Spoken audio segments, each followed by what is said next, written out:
찬송가 405장 찬송가 405장 찬송하시고 예배 시작하시도록 하겠습니다.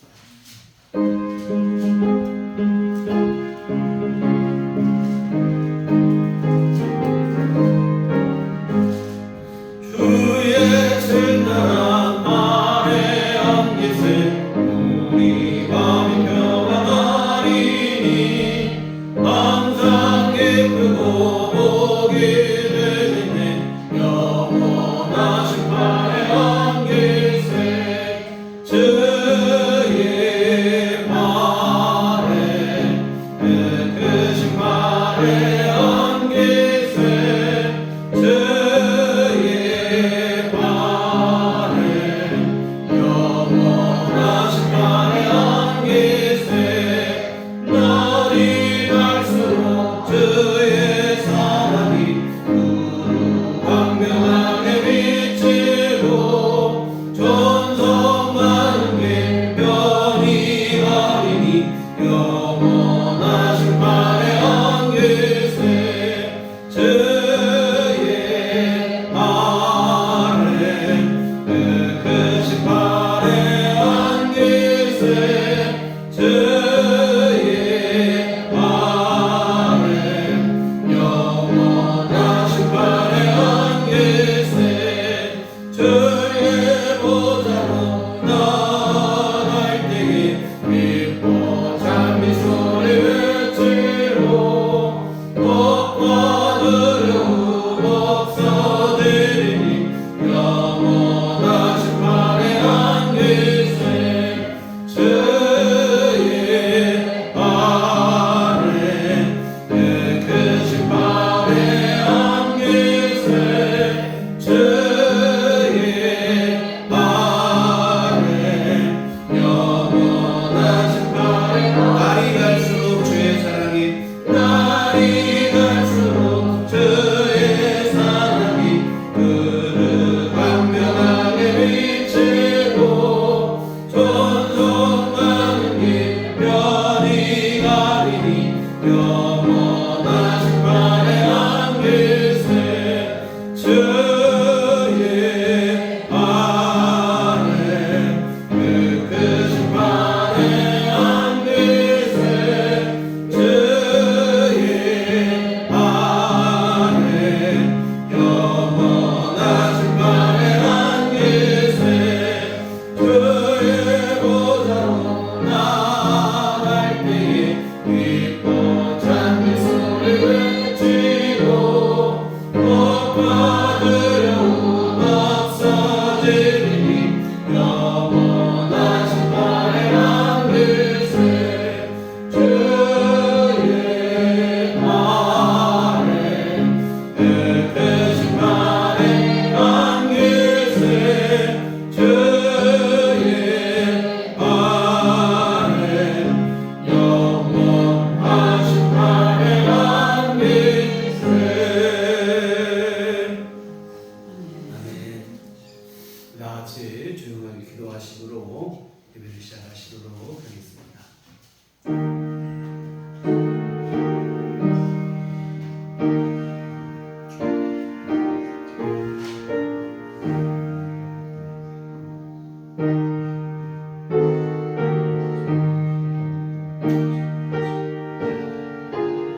내 영혼아 여호와를 송축하라. 내 속에 있는 것들아 다 그의 거룩한 이름을 송축하라. 내 영혼아 여호와를 송축하며 그의 모든 은택을 잊지 말지어다. 그가 내 모든 죄악을 사하시며 내 모든 병을 고치시며 내 생명을 파멸에서 승량하시고 인자와 긍휼로 관을 씌우시며 좋은 것으로 내 소원을 만족하게 하사 내 청춘을 독수리같이 새롭게 하시는도다. 아멘. 다 같이 자리를 하셔서 찬송가 10장 함께 찬송하시겠습니다.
전능하사 천지를 만드신 하나님 아버지를 내가 믿사오며 그의 아들 우리 주 예수 그리스도를 믿사오니 이는 성령으로 잉태하사 동정녀 마리아에게 나시고 본디오 빌라도에게 고난을 받으사 십자가에 못 박혀 죽으시고 장사한 지 사흘 만에 죽은 자 가운데서 다시 살아나시며 하늘의 역사 전능하신 하나님 우편에 앉아 계시다가 저리로서 산 자와 죽은 자를 심판하러 오시리라. 성령을 믿사오며 거룩한 공예와 성도가 서로 교통하는 것과 죄를 사하여 주시는 것과 몸이 다시 사는 것과 영원히 사는 것을 믿사옵나이다. 아멘. 성시교독은 교독문 96번 교독문 96번 어린이 주일 말씀을 함께 교독하시도록 하겠습니다. 보라, 자식들은 여호와의 기업이요 해열면 그의 상소리다. 젊은 자의 자식은 장사의 수중의 화살 같으니 이것이 그의 화살통에 가득한 자는 복되도다. 이르시되 진실로 너희에게 이르노니 너희가 돌이켜 어린아이들과 같이 되지 아니하면 결단코 천국에 들어가지 못하리라. 그러므로 누구든지 어린아이와 같이 자기를 낮추는 사람이 천국에서 금자니라. 또 누구든지 내 이름으로 이런 어린아이 하나를 영접하면 곧 나를 영접하리니. 또 아비들아 너희 자녀를 노엽게 하지 말고 오직 주의 교훈과 훈계로 양육하라. 마땅히 행할 길을 아이에게 가르치라. 그리하면 늙어도 그것을 떠나지 아니하리라. 아멘. 성경은 찬송가 2장입니다.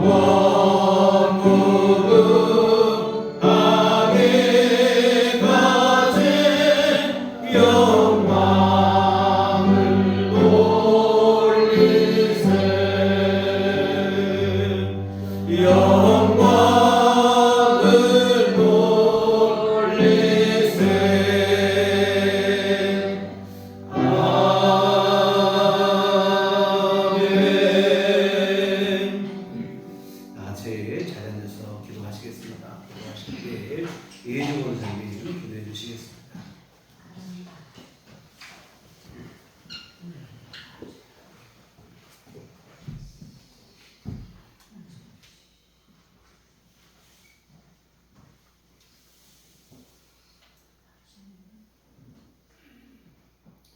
여호와 하나님 아버지 감사합니다.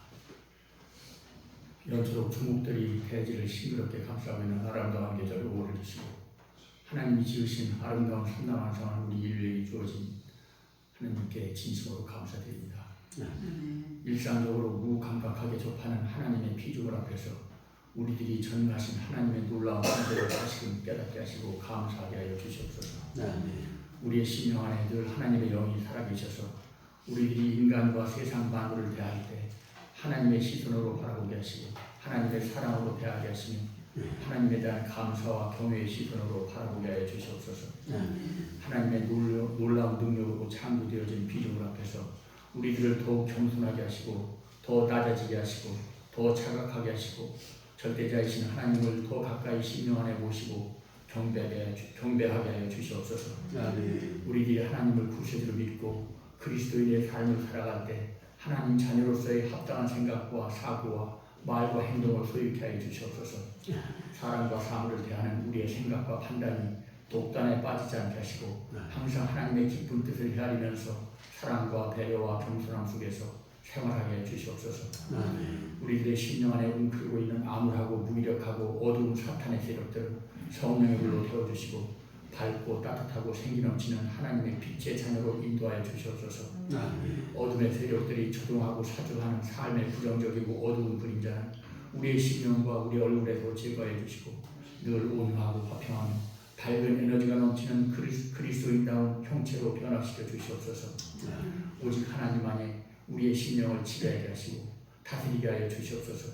하나님을 구주로 믿는 우리들이 하나님의 자녀다움을 망각하지 않게 하여 주시옵소서. 진정 하나님이 사랑하시고 신뢰하시는 하나님 자녀다운 신실하고 굳건한 믿음을 가지고 나아갈 수 있도록 인도하여 주시옵소서. 사랑의 하나님 아버지, 우리들께 교우들의 믿음을 살피시고 믿음 위에 더 큰 믿음을 더하여 주시고 신령함도 허락하여 주시옵소서. 교회 문턱을 오가는 교인의 믿음에서 벗어나서 하나님 앞에 진정으로 본이 되고 무법이 되는 거룩한 성도로 성장케 하여 주시옵소서. 사랑의 하나님 아버지, 가정의 달 5월을 맞으면서 우리들께 가정들을 기억하시고 축복하여 주시옵소서.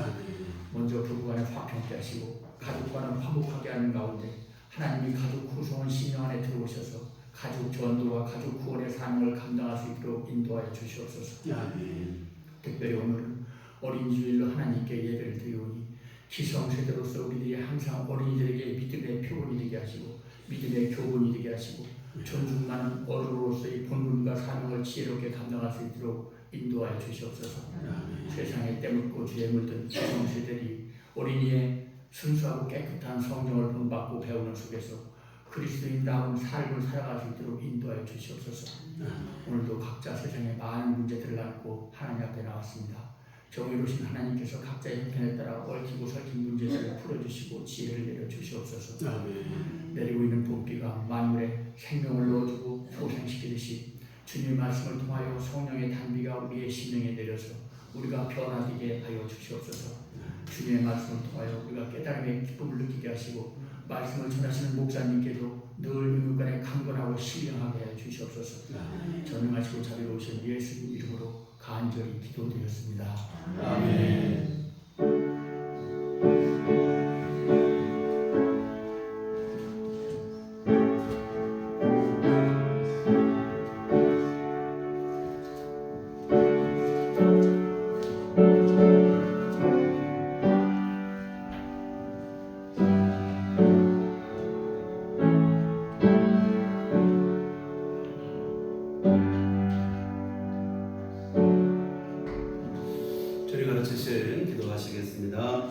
하늘에 계신 우리 아버지여, 이름이 거룩히 여김을 받으시오며 나라 임하옵시며 뜻이 하늘에서 이룬 것 같이 땅에서도 이루어지이다.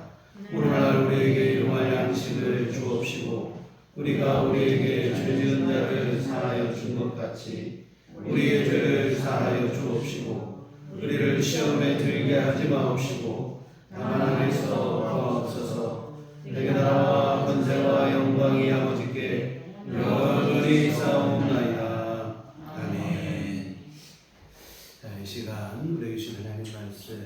성경 출애굽기 2장 1절에서 10절까지 말씀 보시겠습니다. 성경 출애굽기 2장 1절에서부터 10절까지 말씀 우리 다 같이 한 목소리로 합독하시도록 하겠습니다. 레위 가족 중 한 사람이 가서 레위 여자에게 장가들어 그 여자가 임신하여 아들을 낳으니 그가 잘생긴 것을 보고 석 달 동안 그를 숨겼으나 더 숨길 수 없게 되매 그를 위하여 갈대 상자를 가져다가 역청과 나무친을 칠하고 아기를 거기다가 나일강과 갈대 사이에 두고 그의 부위가 어떻게 되는지를 알려고 멀리 섰더니 바울의 딸이 목욕하러 나일강으로 내려오고 시녀들은 나일강가를 버릴 때에 그가 갈대 사이에 상자를 보고 시녀를 보내어 가져다가 열고 그 아기를 보니 아기가 우는지라 그가 그를 불쌍히 여기되 이는 히브리 사람의 아기로다. 그의 부위가 바로의 딸에게 이르되 내가 가서 당신을 위하여 히브리 여인 중에서 유물을 불러다가 이 아기에게 젖을 먹이게 하리이까. 바로의 딸이 그에게 이르되 가라 하매 그 소녀가 가서 그 아기의 어머니를 불러오니 바로의 딸이 그에게 이르되 이 아기를 데려다가 나를 위하여 젖을 먹이라. 내가 그 삭을 주리라. 여인이 아기를 데려다가 젖을 먹이더니 그 아기가 자라매 바로의 딸에게도 데려가니 그가 그의 아들이 되니라. 그가 그의 이름을 모세라 하였으되 이는 내가 그를 물에서 건져내었습니다 하였더라. 아멘. 우리 주님의 정각 평강이 교회 여러분과들 함께 하시기를 기원합니다. 유니세프의 보고에 의하면 2022년 한 해 동안 전 세계에서 5세 미만의 영유아 사망자 수가 490만 명이 발생했다고 합니다.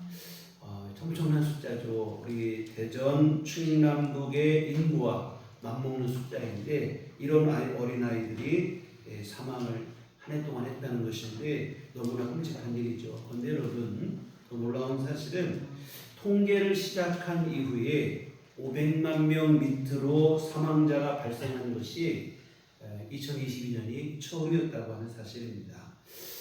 지금 많이 좋아지고 의료가 좋아지고 생활이 좋아지고 여러 가지 풍족해졌다고 하지만 여전히 가난한 나라에 태어났다는 이유만으로 나자마자 죽어가는 일들이 비일비재하게 일어나는데 너무도 비극적인 일이죠.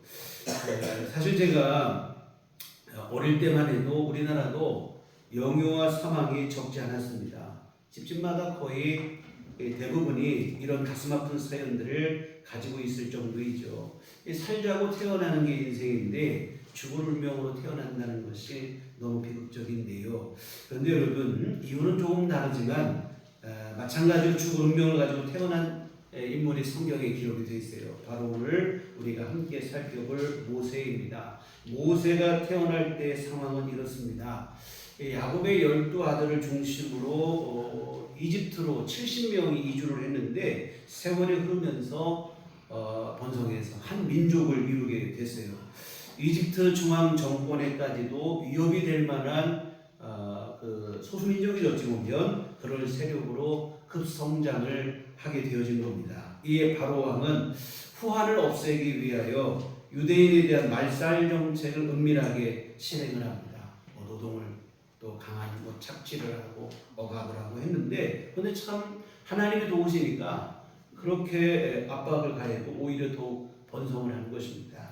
결국 바로는 유대인에 대한 학살을 노골적으로 자행을 하게 되어지는데 남자아이가 태어나면 무조건 하고 나일강에 던져 죽이라는 끔찍한 명령을 내린 것입니다. 이 아이를 임신한 부부라면 당연히 설레는 마음으로 출산을 기다리기 마련입니다. 그 당시 유대인 부부에게 임신은 또 출산은 설레는 일이 아니라 두려운 일이 되어진 거예요. 혹시라도 아이를 낳으면 어쩌나 하는 불안감이 아들을 낳으면 어쩌나 하는 이 불안감에 떨어야 했던 것입니다. 이 아들을 낳으면 부모가 자기 손으로 나일강에 던져 죽여야 했기 때문입니다. 사실 이때도 남아 선호 사상이 분명했던 때인데 이 당시 유대인들에게 아들을 낳는 일은 더 이상 축복도 기쁨도 되지 못하고 오히려 온 집안이 초상집이 되어버리는 거예요. 모세가 바로 이런 끔찍한 야만의 시대에 태어나게 됐습니다. 모세를 낳았을 때 모세의 부모의 심정이 어떠했을까? 당연히 장탄식이 나오며 낯빛이 사색이 될 수밖에 없죠. 이 세상에 이런 비극이 어디 있단 말입니까? 눈에 넣어도 아프지 않을 자식을 낳고도 기뻐하지 못하는 거예요. 이 같은 부모는 모세의 부모는 건장한 아들을 낳았지만 기뻐할 수가 없어요. 왜? 자기 손으로 그 아들을 물에 던져 죽여야 하는 끔찍한 혈신 때문에 그렇습니다. 그러나 어찌 부모가 자식을 자기 손으로 죽이겠어요? 모세의 부모도 차마 죽일 수가 없죠. 3개월 동안을 이 아이를 그냥 몰래 숨겨서 키우는 겁니다. 그런데 몰래 숨겨서 키우는데도 한계가 있기 마련이에요.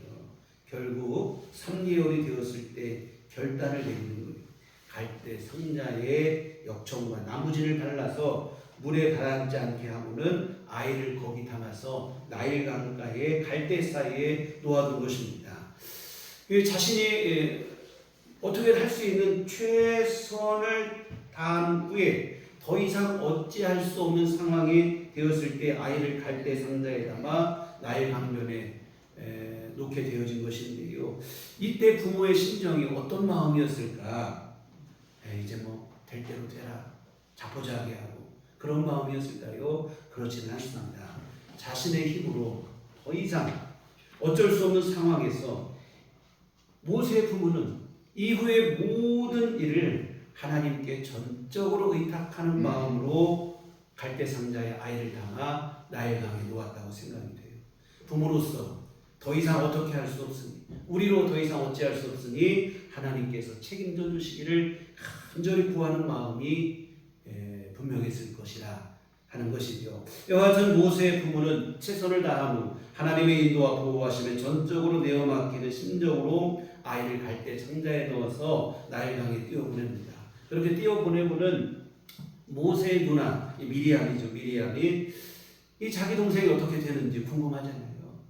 갈대 상자를 따라가고 지켜보고 있습니다. 그런데 어떻게 되나 지켜봤더니 바로의 공주가 마침 목욕하러 나일 강변에 나온 거예요. 그리고는 이 갈대 상자를 발견을 합니다. 도대체 이게 뭔가 궁금해서 당연히 사람이라면 호기심이 들어서 열어볼 거 아니겠어요?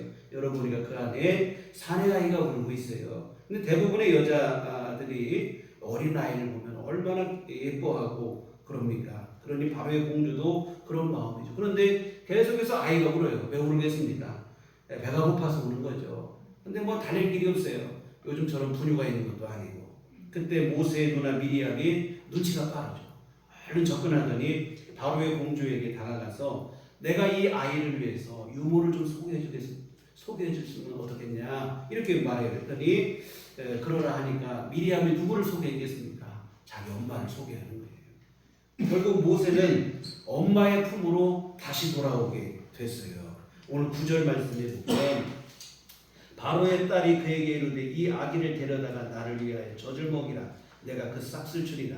여인이 아기를 가져 데려다가 젖을 먹이는 이렇게 되어 있어요. 모세의 어머니는 자기 아들을 젖 먹이면서 오히려 싹쓸 받고 먹이게 돼요.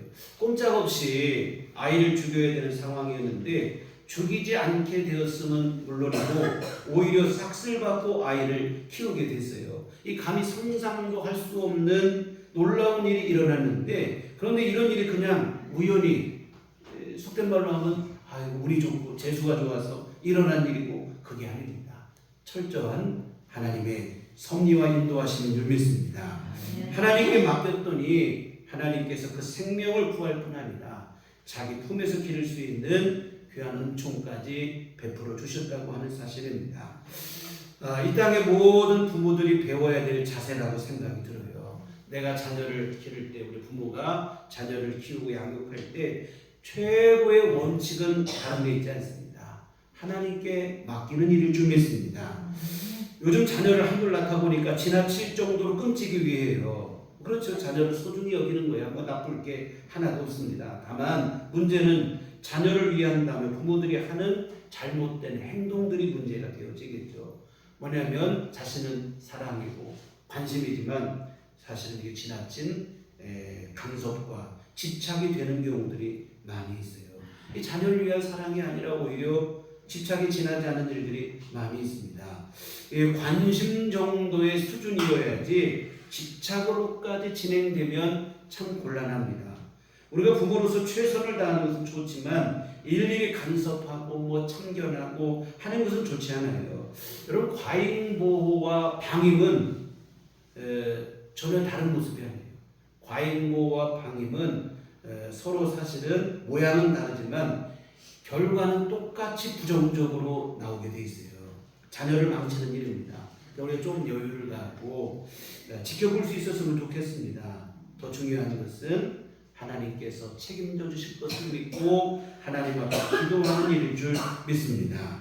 정말 우리보다 훨씬 더 지혜로고 능력이 많으신 하나님께서 책임져 주시기를 기도하고 이게 진짜 지혜로운 부모의 최선의 선택입니다. 이 부모들의 간섭과 집착이 얼마나 심각한지 요즘에는 출가한 이후에까지도 일일이 참견을 한다는 거예요. 그래서 뭐 자녀들이 출가해서도 출가가 아니에요. 여전히 그냥 부모 품 안에서 하려고 하는 이런 부부들이 있어요. 물론 뭐 초보 부부들은 뭐 어른들이 뭐 지도와 적절한 조언이 필요하기도 합니다만 그러나 어디까지나 조언의 수준이어야 되지 일일이 간섭하고 사사건건 참견을 하게 되면 문제가 돼요. 우리가 자녀를 출산하는 순간 탯줄을 끊는 건데 결혼 후에까지도 탯줄을 끊지 못하는 일들이 비일비재한데 과연 그렇게 되면 자녀들이 행복할까? 그렇지 못해요. 오히려 불행해지는 결과를 초래하고 맙니다. 마치 이 어린아이들이 예전에 뭐 학교 문방구 앞에서 요맘때쯤 되면 병아리를 팔아요. 그 병아리 사서 키우는 일과 비슷한 불상사가 일어나서 어떻게 됩니까? 예쁘다고 얼마나 뭐 만져주고 먹이도 먹여주고 손에 안고 잠을 재워주기도 하고 이게 사랑스러워서 하는 일인데 근데 여러분 정작 병아리들은 사랑을 받고 있다고 느끼는 게 아니라 스트레스를 받는 거예요. 저희는 예전에 양계장을 해서 너무 잘 알아요. 병아리가 처음 오면 처음 먹이는 약이 있어요. 병아리를 이동하고 뭐 옮겨오는 과정 속에 병아리들에게 먹이는 약이 뭐냐면 스트레스 약용입니다. 스트레스 쌓인 거예요. 그래도 뭐냐면 자꾸 손을 대면 좋아하는 게 아니고 스트레스를 받아요. 결국에는 어떻게 됩니까? 다 죽어요. 보면 이 병아리들 끝까지 키운 사람이 없어요. 물론 어린아이들은 철부지기에 이런 실수를 범할 수 있다고 칠 수 있습니다만 그러나 이미 어른이 된 부모들이 이런 실수를 병아리에게 한 것도 아니고 부모에게 한다면 이거 큰 불행입니다. 우리의 자녀들을 너무 간섭하고 집착하지 않으셨으면 좋겠어요. 좋아지는 게 아니라 간섭할수록 흠집만 나고 더 문제가 발생합니다. 초등학교 시절에 붓글씨 처음 배울 때 붓글씨 처음 쓰면 어떻게 됩니까? 글씨가 마음대로 써지질 않아요. 잘못 써주면 어떻게 하냐면 자꾸 덧칠을 하는 거예요. 덧칠을 하면 할수록 글씨는 어떻게 되냐면 할수록 이상해진다 이 말입니다. 마찬가지예요. 자녀들에게도 자꾸 우리는 안타까운 마음에 한다고 하고 사랑하는 마음에 한다고 하지만 간섭하고 참견할수록 상처만 남게 되고 그래서 스스로 배우고 잘할 수 있을 때까지 기다려줄 수 있었으면 좋겠습니다. 그리고 더 중요한 것은 하나님께 기도하세요. 정말로 중요한 것은 하나님이 책임져 주셔야 될 줄 믿습니다. 그래서 제발 우리가 참견하고 간섭하고 싶은 순간이 있으면 그 순간에 하나님 앞에 나아가 기도하시기를 부탁을 드립니다. 또 간섭하지 말아야 될 또 다른 이유가 있어요. 뭐냐면 너무 간섭하고 다 뭐 그냥 해주다 보면 나중에는 이 자녀들이 의존적이 되어버리는 거예요. 독립심을 키우지 못해요. 자기 스스로 자기 삶을 개척해 나가지 못합니다. 이 성인이 되었는데도 유아적 상태를 벗어나지 못하는 거예요. 요즘 뭐 헬리콥터 맘이라는 말이 있어요. 헬리콥터 날개가 막 빙글빙글 돌듯이 자녀의 주변으로 엄마가 그냥 빙글빙글 돌며 쫓아다니는 거예요. 이 자녀들이 아무것도 스스로 선택을 못하는 거예요. 정말 이렇게 돼서는 곤란하다 이 말입니다. 이게 결국 나이만 들고 신체만 성장했지 생각과 인격은 조금도 자라나지 못하고 여전히 어린아이 수준에 머물게 돼요. 뭐 성인아동이라는 말을 많이 들어보셨을 것인데 그렇게 되는 게 많습니다. 특히 우리 한국 사회 지금 초저출산을 하면서 이런 문제들이 더 심각해지고 있다고 해요. 어린아이들 보면 요즘 초등학생 뭐 자라면서 또 성인이 되고 했어도 결국에는 어린아이 수준에 계속 머물러 있는 거예요. 부모의 지나친 집착과 이런 참견이 불러온 부작용입니다. 자녀들에게 너무 집착하지 말고 하나님께서 책임져 주시기를 하나님께 기도했으면 좋겠습니다. 이게 최선이에요. 제가 저도 뭐 자식이 있으니까 뭐 기도할 때 자녀를 위해서 기도하죠. 근데 기도할 때마다 절실히 느끼는 게 있어요.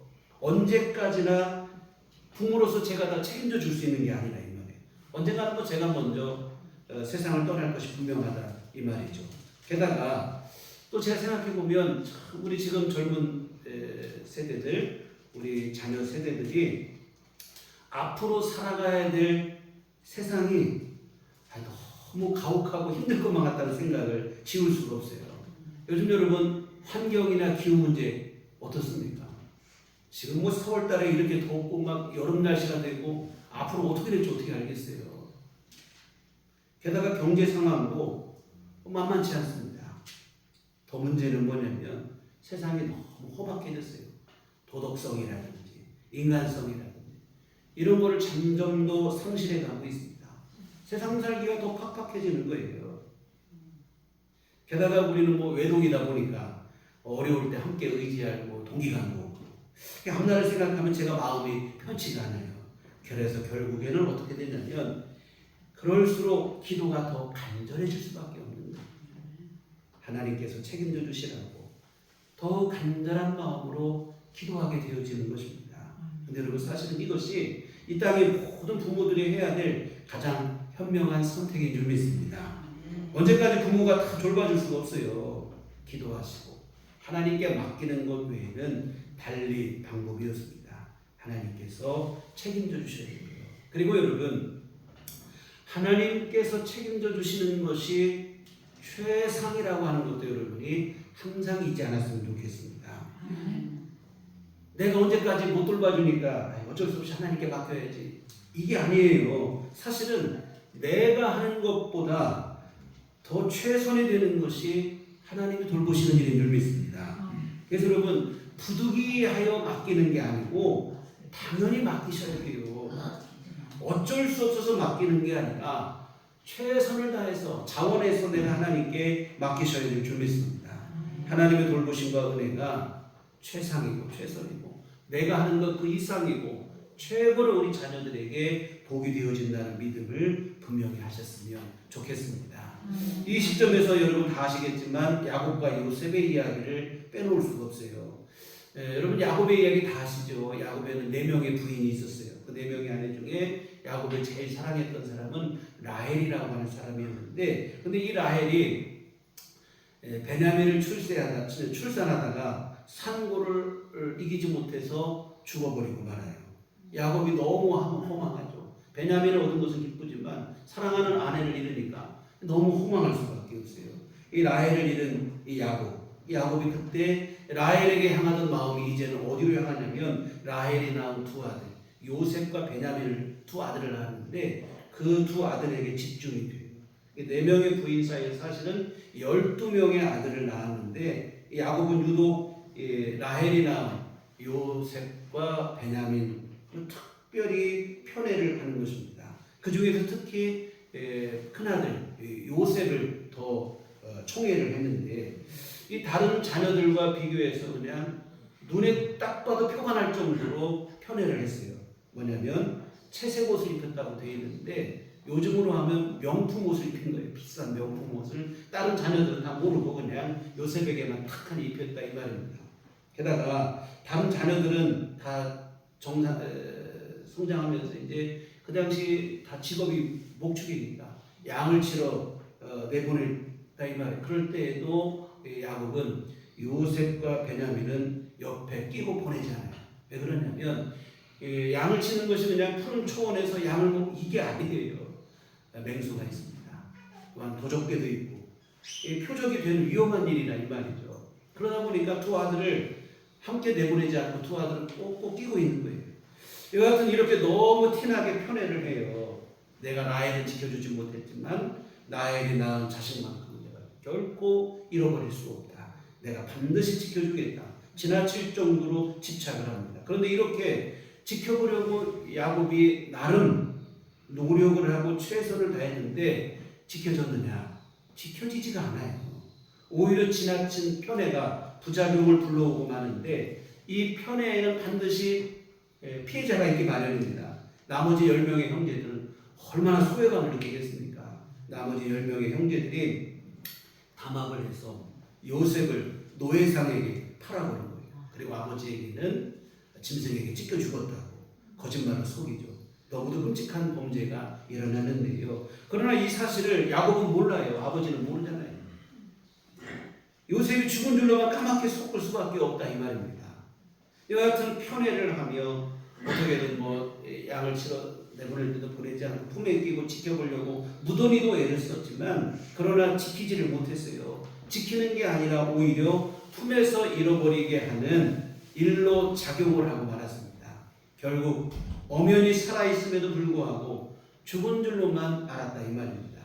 여러분 이게 바로 연약한 인생의 한계입니다. 애를 쓰고 힘을 써보지만 안 되는 거예요. 오히려 부작용을 불러올 따름입니다. 근데 여러분 놀라운 사실은 이런 요셉을 하나님께서 지켜주셨다고 하는 사실입니다.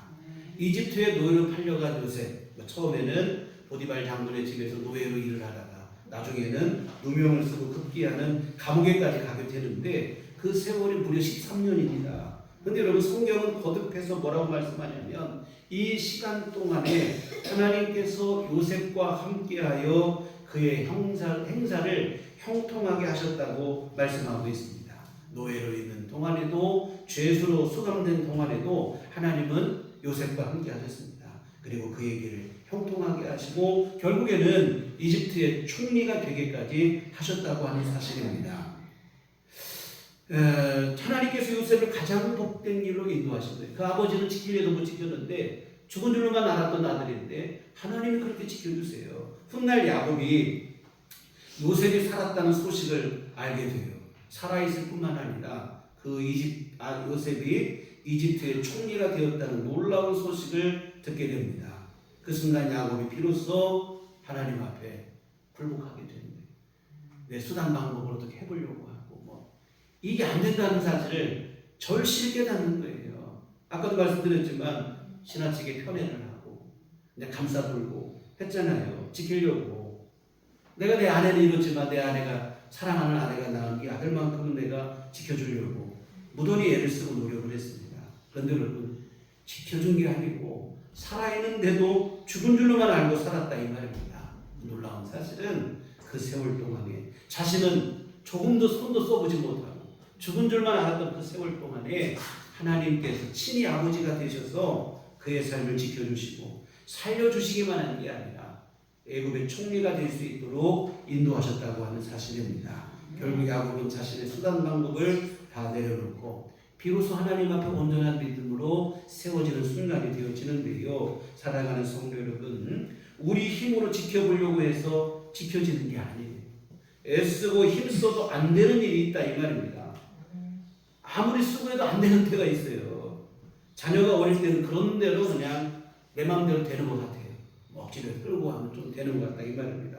그러나 품 안의 자식이라고 했어요. 조금만 커보세요. 아무리 애쓰고 힘써도 안 되는 때가 옵니다. 그때 가서 후회하면 늦어요.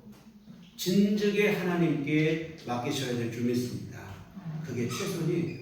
그리고 그렇게 하는 것이 우리의 자녀들을 가장 복되게 하는 길이기도 한다고 하는 사실입니다. 사랑스럽고 소중한 우리의 자녀들, 그러기에 더욱 하나님께 맡기셔야 돼요. 자녀를 위해서 기도하셔야 되고 우리의 자녀들의 심령 안에 믿음을 심어 주셔야 됩니다. 그때 비로소 우리의 자녀들이 하나님의 보호하심 안에서 복된 삶을 살게 될 것이고 이 험한 세상 속에서도 승리하는 삶을 살아가게 되어집니다. 여러분의 자녀들 하나님께 온전히 맡기시기를 부탁을 드립니다. 그러면 하나님께 맡기는 일은 무엇이겠는가? 주여 맡김이 나오면 되는 건가? 첫째는 하나님께 맡긴다 할 때 제일 중요한 것은 뭐냐면 우리의 자녀들의 심령 안에 하나님을 믿는 믿음을 심어주는 일이라고 하는 사실입니다. 예수 믿는 믿음을 심어주어서 우리 자녀들로 하여금 분명하게 하나님의 자녀가 되게 해야 된다고 하는 사실입니다. 정말로 우리의 자녀들 마음속에 하나님의 아버지가 되심을 믿고 예수님의 나의 구주이심을 믿고 살아갈 수 있는 믿음을 심어주셔야 하나님이 친히 그들의 아버지가 되시어서 그 삶을 영원까지 책임져 주신다고 하는 사실입니다. 그런데 여러분 이 믿음이라는 게 참 그냥 심어지지는 않은 것 같아요. 이 땅의 모든 부모가 자녀를 양육하는 데 있어서 가장 중요하고 시급한 과제가 있다면 바로 자녀들의 심령에 믿음을 심어주는 일인데 이게 간단하지가 않아요. 몇 마디 말로 되면 좋겠는데 그거 안 된다 이 말이에요. 자연스럽게 자기도 모르게 자녀들의 심령 안에 스며들게 해야 되는데 어떻게 가능한가? 먼저 부모된 우리가 참된 믿음의 모범을 보여줄 때 그 일이 가능하다고 하는 사실입니다. 믿음이라고 하는 게 강요한다고 되는 게 아니더라고 보니까요. 전도도 마찬가지지만 자녀들의 심령에 믿음을 심어주면 똑같습니다. 감동으로 전달이 되는 거예요. 자녀들에게 무조건 강요한다고 되는가? 안 됩니다. 감동이 되어져야 돼요. 그래야 올바른 믿음이 자녀들의 심령 안에 들어가게 되어지는데 근데 여러분 참 우리가 이웃 전도보다 어려운 게 자녀들을 전도하는 거예요. 이웃을 전도할 때는 내가 그래도 밖에 나갔으면 그런 척하면 내가 믿음 있는 척하며 되지만 자녀들은 척한다고 되냐 이 말입니다. 우리 진면목을 가장 잘하는 게 누굽니까? 가족이에요. 가족. 밖에서는 그래도 번듯한데 집에 들어가면 우리의 본성이 나타나잖아요. 우리 진면목을 가장 잘하는 게 우리 자녀들이다 이 말입니다. 그러니 자녀들에게 믿음을 심어주는 게 얼마나 어려운 일인지 몰라요. 이것은 그냥 되는 게 아니고 우리의 심령이 진짜로 예수님 안에서 온전히 거듭날 때 가능한 일일 줄 믿습니다. 그래서 여러분 자녀들에게 말로 예수 믿어라 이런다고 되지는 않고 정말 여러분이 가정 안에서 우리 자녀들 앞에서 믿음으로 사는 모습을 보여주고 그 모습을 보고 자녀들이 감동이 되어져야 믿음을 배우게 되고 자녀들의 심령 안에 믿음이 들어가게 된다고 하는 사실입니다. 제가 참 저는 우리 혜인이가 우리 교인이기도 하고 내 자녀이기도 해요. 그래서 교회에서 설교를 듣고 가정에서는 또 제 모습을 보기도 하고 참 이게 하니까 제가 설교 때만 그냥 쩍쩍거리며 설교를 하고 집에서는 그렇지 못하면 이게 참 어려운 일이죠. 근데 참 이게 그렇다고 제가 온전히 살지는 못하지만 그래도 나름 믿음으로 사는 모습을 보여줘야겠다는 생각을 늘 갖고 언행을 조심하고 더 믿음 안에서 모범을 보이고 이런 생각을 가지고 있는데요. 정말 여러분 그런 믿음의 자세를 가지셔야 될 줄 믿습니다. 저는 뭐 교회에서도 신앙을 배웠지만 제 부모님에게 신앙을 배운 게 더 큰 것 같아요.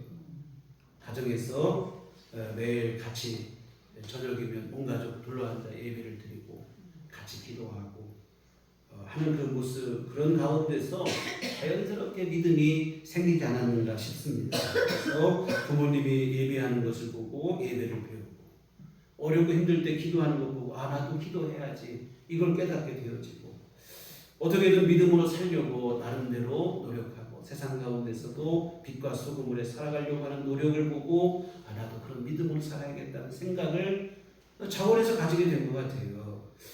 정말 여러분 말로만 한다고 되는 게 아닌 것 같아요. 믿음의 모범을 보여주셔야 됩니다. 물론 어릴 때는 부모님의 강요에 의해서 교회에 끌려나갈 수는 있어요. 같이 예배도 드리고 하겠지만 머리가 커지면 억지로 안 된다 이 말입니다. 믿음의 모범을 통해서 감동을 주어야 돼요. 자녀들 안에 자원하는 믿음이 생기게 해줘야 된다고 하는 사실입니다. 부모가 먼저 믿음으로 살아야 돼요. 믿음을 말하기만 할 게 아니라 믿음으로 사셨으면 좋겠습니다. 이런 의미에서 자녀들에게 신앙 교육은 어쩌면 자녀를 향한 교육이기 이전에 부모인 우리 자신을 채찍질하는 일이 되는 것 같다 이 말입니다. 믿음으로 살아내는 우리 자신의 훈련이지 않을까 싶어요. 그리고 그 모습을 보아야 우리 자녀들의 심령 안에도 믿음이 들어가게 되어질 줄 믿습니다. 여하튼 여러분, 하나님께 맡기는 일은 다름 아닌 우리들의 자녀들의 심령 안에 믿음을 심어주는 일이다 이 말입니다. 내가 예수님 안에서 하나님의 자녀가 됐다는 확신을 심어주셔야 돼요. 여러분, 성경에 보면 자주 나오는 얘기가 뭐냐면 하나님께서 나는 그들은 내 백성이 되고 나는 그들의 하나님이 되리라. 이 말씀이 성경에 얼마나 자주 나오는지 몰라요. 믿음 안에서 하나님의 자녀가 되고 하나님의 백성이 되면 하나님께서 우리의 아버지가 되시어서 하나님께서 우리 삶을 책임져 주시겠다는 그런 말씀인데요. 여러분, 이 귀하고 영광스러운 일이 오늘 우리의 자녀들 안에서 분명하게 이루어질 수 있도록 해주시기를 부탁을 드립니다. 네, 공부도 중요하고 출세도 중요하고 성공도 중요하지만 최우선 과제는 우리의 자녀로 하여금 하나님의 자녀가 되게 하는 일입니다. 믿음을 분명하게 심어주시고 이것은 결코 미룰 수 없는 일입니다. 여러분, 늘 말씀드리지만 모든 인생은 하나님의 은혜 덕분에 살아가는 겁니다. 학벌과 지식과 직업과 세상 성공 덕분에 살아가는 게 아니에요. 물론 그게 필요 없다는 얘기는 아닙니다. 노력해야죠. 그러나 여러분, 우리가 살아가는 것은 하나님의 은혜에 기대어 살아간다는 사실을 잊지 않았으면 좋겠습니다. 그래서 같은 우리 자녀들이 하나님의 자녀가 돼서 하나님의 은총 안에 거하는 삶이 될 수 있도록 이끌어 주시기를 주의 부탁을 드리고, 이렇게 하는 게 바로 하나님께 우리 자녀들을 맡기는 일일 줄 믿습니다. 다음으로 또 하나님께 어떻게 맡기겠는가? 우리가 너무 잘 아시는 대로 기도하는 것인 줄 믿습니다. 우리의 자녀들을 위해 끊임없이 기도했으면 좋겠습니다. 부모가 자녀를 위해서 해줄 수 있는 최선은 저는 기도라고 생각이 들어요.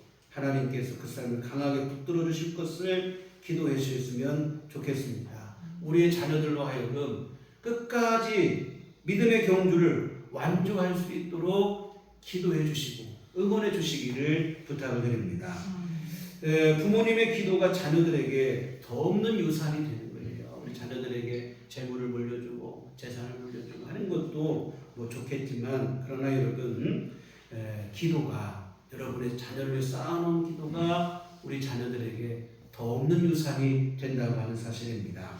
오늘 지금 여러분이 쌓아놓은 기도로 오늘 여러분의 자녀들이 훗날 어려울 때, 힘들 때 지금 쌓아놓은 여러분의 기도 덕분에 하나님의 은혜로 다시 일어서게 되고 극복하게 되고 승리하게 되는 그러한 삶을 살게 되어질 줄 믿습니다.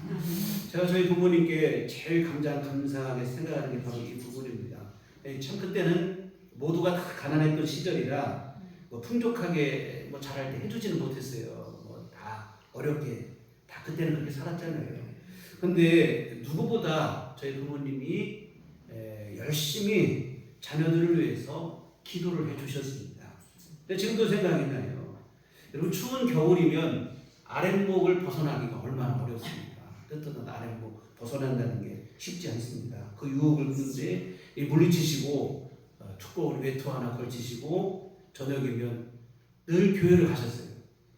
그럼 그 당시 예배당이 오늘날처럼 이렇게 단열도 잘 되고 따뜻한 예배당이면 얼마나 좋겠습니까? 근데 여러분, 어릴 때 예배당 보면 다 마룻바닥 구멍이 숭숭 뚫리고 찬바람은 술술 올라오잖아요. 근데 그때 교회에서 그렇게 기도하시는 분이 많았어요. 그래서 교회에서 해놓은 게 뭐냐면 난로를 떼주지는 못했어요. 난로 떼줄 여력이 안 되니까 두꺼운 소미불을 교회에다 마련을 해놨어요. 다 교회 오신 성도님들이 그 소미불을 뒤집어 쓰고는 기도를 하는 거예요. 그 기도가 언제까지 이어지느냐? 다음날 새벽기도 시간까지 이어지고 새벽기도 마치고 그때 집으로 오시는 거예요. 그 기도 덕분에 오늘 우리 형제들이 그래도 다 신앙을 갖고 믿음을 지키고 살아가지 않나 하는 생각을 해봅니다. 제가 어린 마음에도 그런 생각을 했어요. 제가 어릴 때 자고 있으면 새벽에 늦게까지 자고 있으면 저희 어머니가 새벽에도 다녀오시다 보면 차가운 외투자락을 어떤 때 자고 있는데 손을 스치고 할 때도 있어요. 그러면 손뜻하죠. 그런데 그때 드는 생각이 뭐냐면 뭐랄까요, 마음속에 담대함이라고 할까요? 아, 우리 엄마 나를 위해 기도했구나. 내 이 기도 덕분에 내가 잘 되겠지. 이런 그런 든든한 마음을 가졌던 기억이 있어요. 여러분, 우리 자녀들에게 무엇을 해주겠습니까? 무엇을 해주면 그것이 영원한 복이 되겠습니까? 기도밖에 없는 줄 믿습니다. 돈을 아무리 쌓아놔도 재산을 아무리 쌓아놔도 그게 영원히 복이 되지를 못해요. 기도하시는 것.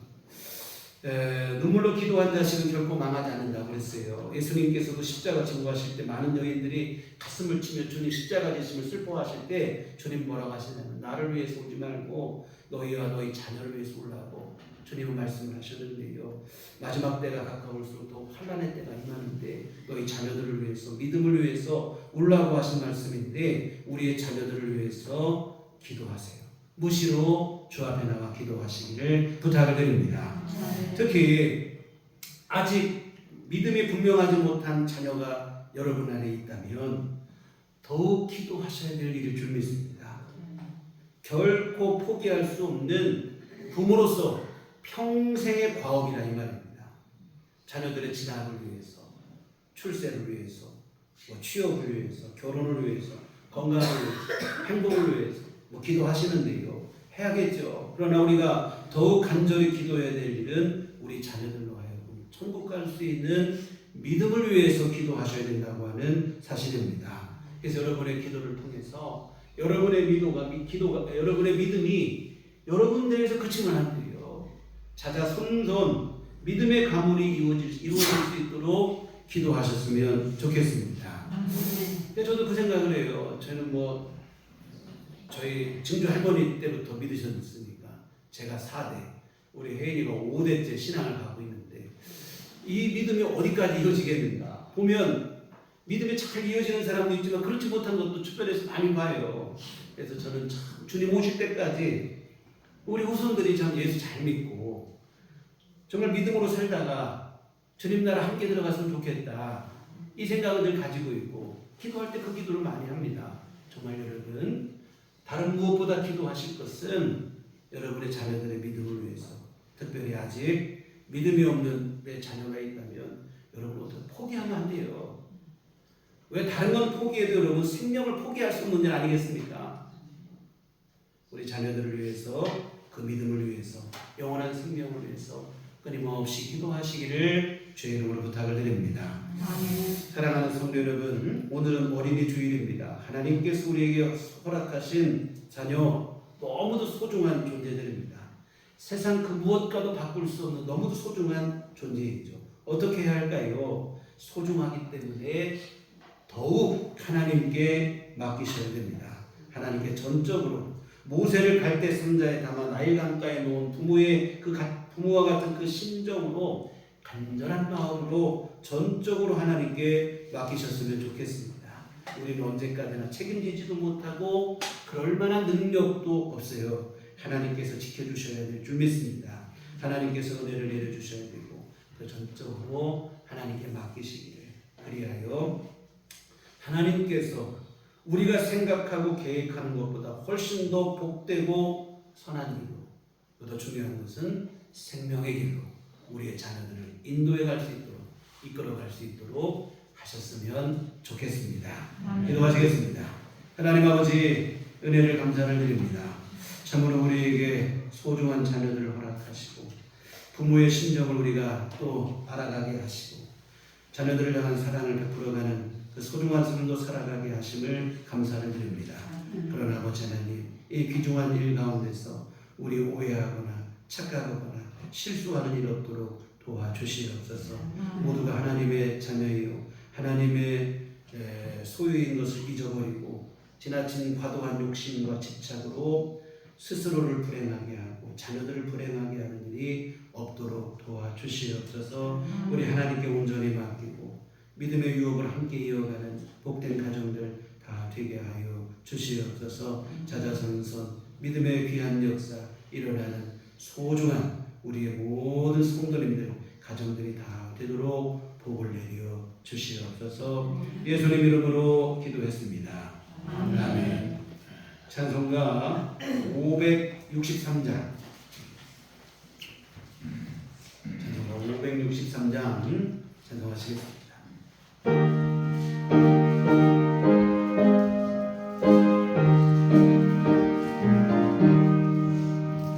예수 살아나심을 성경에서 배웠네. 우리들은 약하나 예수 권세만 보나. 날 사랑하신 날 사랑하신 날 사랑하신 성경에 쓰였네. 나를 사랑하시고 나의 죄를 아시소. 하늘 문을 여시고 들어가게 하시네. 날 사랑하신 날 사랑하신 날 사랑하신 성경에 쓰였네. 내가 연약할수록 더욱 귀히 여기사 높은 보좌 위에서 낮은 나를 보시네. 날 사랑하신 날 사랑하신 날 사랑하신 성경에 쓰였네. 세상 사는 동안에 나와 함께 하시고 세상 떠나가는 날 천국 가게 하소서. 날 사랑하신 날 사랑하신 날 사랑하신 성경에 쓰였네.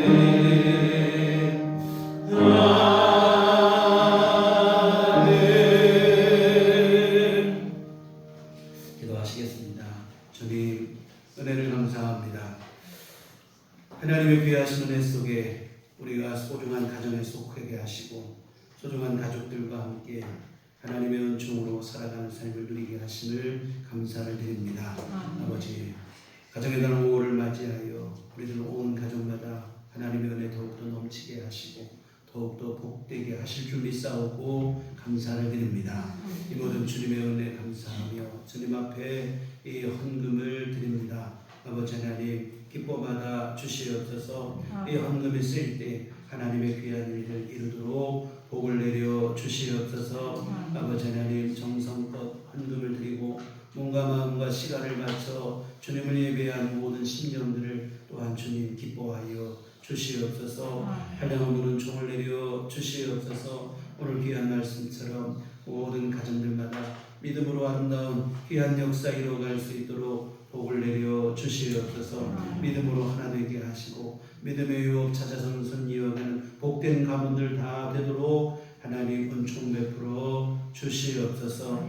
아버지 하나님 우리 소중한 우리들 교회 모든 교우들 가정마다 심령마다 믿음으로 하나 되는 귀한 역사를 주께서 이루어 주시옵소서. 아직 주를 알지 못하는 가족들이 있다면 성령께서 역사하여 주시옵시고 속히 주 안에 믿음으로 하나 되는 귀한 일을 이룰 수 있도록 하나님 복을 내려 주시옵소서. 아버지 하나님 원하옵기는 우리들 교회 모든 가정들마다 복된 가정들이 다 되게 하여 주시옵소서. 하나님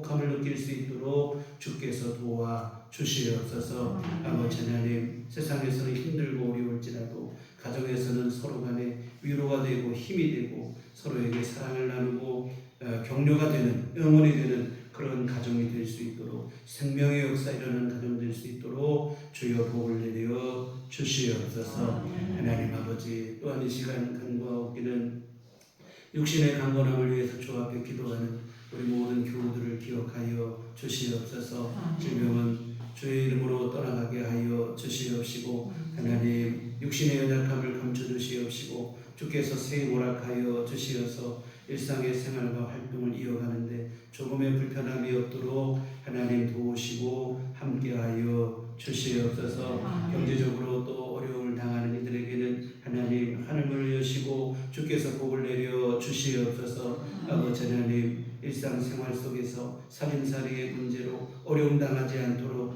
주님께서 필요한 모든 것을 때에 맞게 내려 주시옵소서. 아버지 하나님, 또한 심령의 답답함으로 여러 가지 일들로 근심 걱정으로 주 앞에 기도하는 일들도 많이 있습니다. 우리 주님께서 각자의 형편과 처지를 아시오니 아버지 하나님, 주님께서 꼭 필요한 은혜를 내려 주시옵소서. 아버지 하나님, 주께서 함께 하신 속에 얽힌 문제는 풀어지게 하여 주시옵시고, 막힌 일들은 뚫려지게 하여 주시옵시고, 하나님 은혜 속에서 모든 일들이 선의 인도함 받는 귀한 역사 있도록 주여 도와 주시옵소서. 아버지 하나님, 또 앞으로 한 주간 살아갈 때도 우리 모두 믿음으로 승리케 하여 주시옵소서. 우리 주 예수의 이름을 붙잡아 믿음의 삶을 살게 하시고 세상의 빛과 소금이 되게 하여 주시옵시며, 기도와 말씀 가운데 승리하는 한 주간 되게 하여 주시옵소서. 예수님 이름으로 기도했습니다. 아멘. 네, 교회 소식 시간입니다. 우리 서로 인사하는데 주님만 바라봅시다. 금주는 우리 매월 첫 주 오후 예배를 드리는데요. 오후 예배를 드리는 주입니다. 함께 하셔서 같이 친교도 하시고 식사도 나누시고 오후 예배 함께 드리셨으면 좋겠습니다. 오늘은 특별히 교회에서 점심을 잘 준비를 했어요. 그래서 김밥도 있고 계란도 삶아 오시는 분도 계시고, 오늘 봄이 되면 여러분 생각나는 게 뭡니까? 쑥개떡 부치고 했어요. 그래서 여러분 가문도 가지 마시고 같이 점심 잡수시고, 오후 예배 드릴 시간 안 되시더라도 식사 같이 나누시고 서로 같이 교제하시고 돌아가시면 감사하겠습니다. 금주는 또 선교 헌금을 드리는 주입니다. 매월 첫 주 선교헌금을 드리는데 복음의 씨앗을 심는 마음으로 함께 협력해 주시면 고맙겠습니다. 또 오늘은 어린이 주일 예배를 드렸고 다음 주는 어버이 주일로 함께 예배를 드리도록 하겠습니다. 여하튼 가정의 달을 맞이해서 우리 온 교우들 가정마다 정말 화목하고 더욱더 복되고 믿음으로 하나 되는 가정들을 되시기를 부탁드리고 위해서 기도하도록 하겠습니다. 교회 밖의 집회와 소교훈 참여를 금하고 교회 중심으로 건강하고 건전한 신앙생활 함께 이어가시면 좋겠습니다. 나같이 자리생활 하셔서 서로를 축복하시며 평안을 너에게 주노라 함께 찬양하시도록 하겠습니다.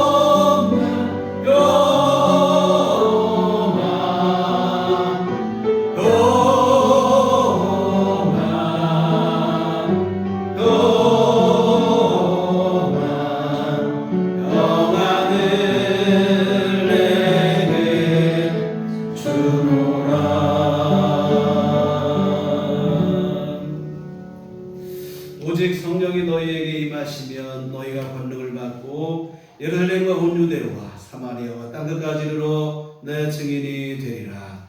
우리가 주의 증인이 되겠습니다. 이제는 우리 주 예수 그리스도의 구속의 은혜와 하나님 아버지의 극진하신 사랑하심과 성령님의 위로 교통 역사 감화감동 충만하심이 주의 피로 세우신 우리들 교회 위에와 오직 믿음의 가정을 이어가고 하나님 기뻐하시는 복된 가정들 되기를 소원하는 주의 모든 자녀들의 심령 위에 가정 위에 지금부터 영원토록 함께 계시기를 간절히 축원하옵나이다. 아멘.